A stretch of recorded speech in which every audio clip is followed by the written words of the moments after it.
Fenêtre sur le Pacifique. Le tourisme retrouve des couleurs. C'est vrai ici en Polynésie, vous le savez.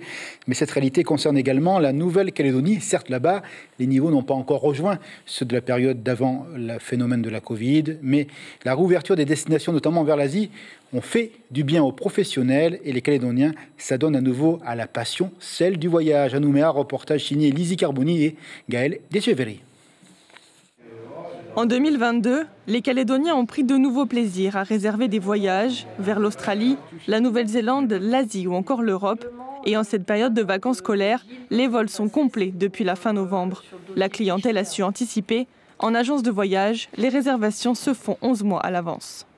On a eu l'ouverture de la ligne Singapour, ce qui nous a permis de générer de nouvelles ventes avec un nouvel itinéraire pour se rendre sur l'Europe et sur l'Asie. Donc ça, c'est excessivement appréciable. Et ça nous a permis, pour partie, de revenir sur un marché Nouvelle-Calédonie où on est à peu près à 75% de l'activité qu'on réalisait avant le Covid. Si la demande augmente, l'offre en revanche a du mal à suivre la cadence. Hors vacances scolaires, il n'y a plus que 4 rotations par semaine vers Sydney, contre 8 avant la crise sanitaire. Une capacité de siège réduite à laquelle s'ajoute l'augmentation du prix des billets d'avion. Plus les vols sont remplis, plus les bas tarifs n'existent plus. Donc on a des tarifs très élevés.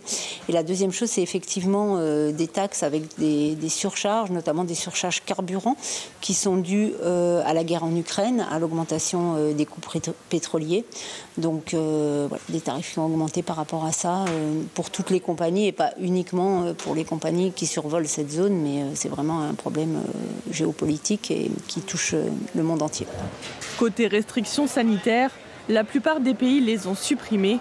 Mais dans le Pacifique, certaines destinations comme Fidji demandent encore l'obligation vaccinale. Une difficulté supplémentaire avec laquelle les agences doivent composer. Elles espèrent une reprise totale de leur activité en 2024. L'information en continu sur Polynésie la première, Internet et réseaux sociaux.